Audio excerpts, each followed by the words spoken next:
అమెరికాకి ఇరాన్ చుక్కలు చూపిస్తుంది. ఎస్, ఎప్పుడైతే ఫిబ్రవరి 28 ఆ డేట్లో అమెరికా ఇరాన్ పైన అటాక్ చేయడం మొదలుపెట్టిందో, ఇరాన్ తెలివి ఉపయోగించి అమెరికాకి సంబంధించిన కొన్ని కీలకమైన బేసెస్ గల్ఫ్ కంట్రీస్లో ఉన్న ఆ బేసెస్ అన్నిటిని కూడా అటాక్ చేస్తుంది. అయితే మనం మొదటి నుంచి కూడా చెప్తా ఉన్నాం, ముఖ్యంగా సౌదీ అరేబియాలో థర్డ్ రాడర్ వ్యవస్థని 10,000 కోట్ల విలువైన థర్డ్ రాడర్ వ్యవస్థని కూల్చేసింది ఇరాన్. అయితే తాజాగా అదే సౌదీ అరేబియాలో ప్రిన్స్ సుల్తాన్ ఎయిర్ బేస్ దగ్గర అవాక్స్ ఒక పెద్ద యుద్ధ విమానం, ఒక ఫ్లయింగ్ రాడర్ స్టేషన్, అది అవాక్స్ airborne warning and control system, దీన్ని పేల్చేసింది. సౌదీ అరేబియాలో ప్రిన్స్ సుల్తాన్ ఎయిర్ బేస్ దగ్గర మార్చ్ 27 ఇరాన్ కొన్ని బాలిస్టిక్ మిసైల్స్ అలాగే కొన్ని డ్రోన్స్తో కలిపి ఈ అవాక్స్ని పేల్చేసింది. ఈ అవాక్స్ చాలా చాలా ముఖ్యమైనది యుద్ధంలో. అయితే ఇది ఏం చేస్తుందంటే ఎయిర్ క్రాఫ్ట్ డిటెక్షన్ చేయగలుగుతుంది.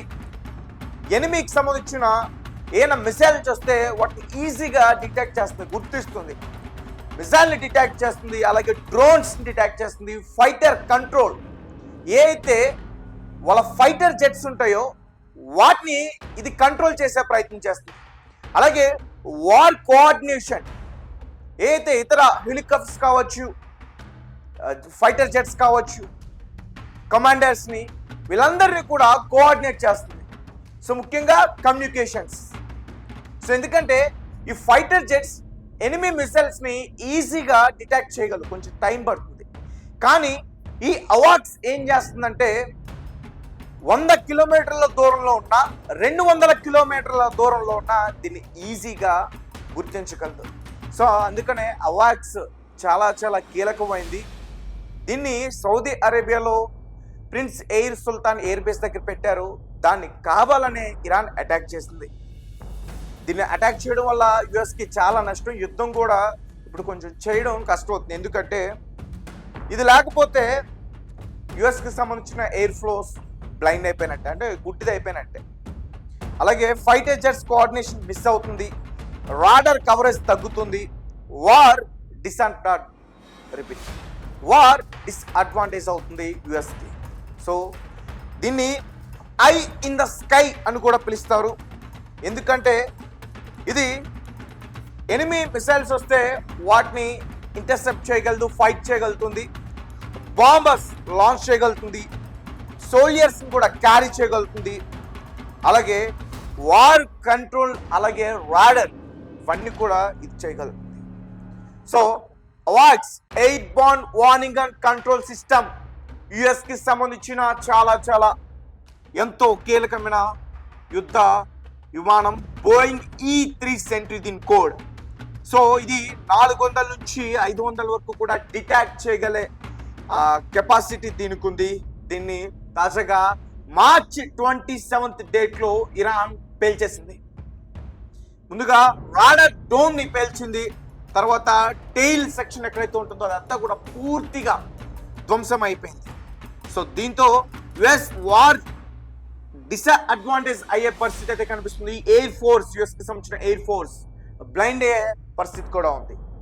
అలాగే రీసెంట్గా ఇరాన్ F-15, F-35 వీటిని ఈజీగా అటాక్ చేయగలుగుతుందంటే రీజన్ ఇదే.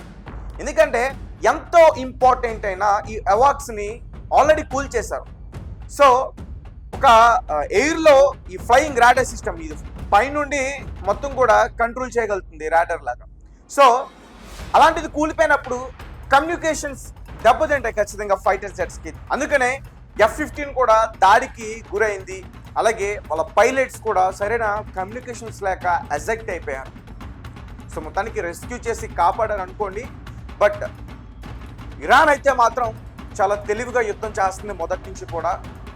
ఎందుకంటే యుఎస్కి సంబంధించి సౌదీ అరేబియాలో ఇప్పటివరకు విలువైన థర్డ్ రాడర్ వ్యవస్థ, అలాగే ఈ అవాక్స్, అలాగే F-35 స్టెల్త్ విమానాన్ని కొట్టింది, బీన్ కూడా అటాక్ చేస్తుంది, F-15, A-10 air bases, military bases, Abraham Lincoln కొట్టింది. అలాగే అబ్రహాం లింకన్ పైన ఉన్న F-15 అయితే ఆ యుద్ధ విమానాలను కూడా అటాక్ చేయగలిగింది ఇరాన్. సో 48 అవర్స్ టైం అన్నాడు ట్రంప్, కానీ 48 అవర్స్ లోపే ఆ పైలట్ని రెస్క్యూ చేసి వాళ్ళే కాపాడుకుని తీసుకెళ్ళిపోయారు.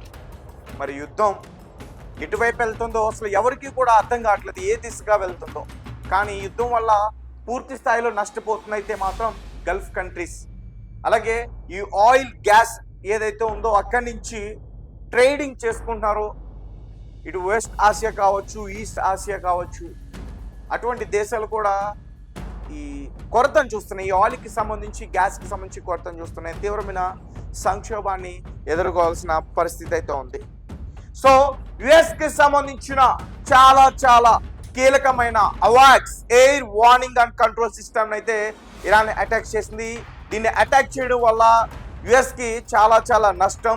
అంటే వాళ్ళ ఎయిర్ ఫోర్స్ ఇప్పుడు ఏదైతే అటాక్ చేస్తుందో అదంతా కూడా గుట్టిది అయిపోయినట్టే. వాళ్ళకి సరైనటువంటి కమ్యూనికేషన్స్ ఉండవు, కోఆర్డినేషన్ ఉండదు. అలాగే missile detection, air craft detection ఇవన్నీ కూడా తగ్గుతాయి. దీంతో ఖచ్చితంగా వాళ్ళు ఇబ్బంది పడే పరిస్థితి ఖచ్చితంగా ఉంది. రీసెంట్గా అందుకనే వాళ్ళు F-15 ఫైటర్ని కోల్పోయారు. సో మీ కామెంట్స్ ఏంటి, మీరేం చెప్తారు? ట్రంప్కి సంబంధించిన చాలా చాలా పెద్ద ఫైటర్ విమానం ఇది. సో దాన్ని కోల్పోయింది యుఎస్.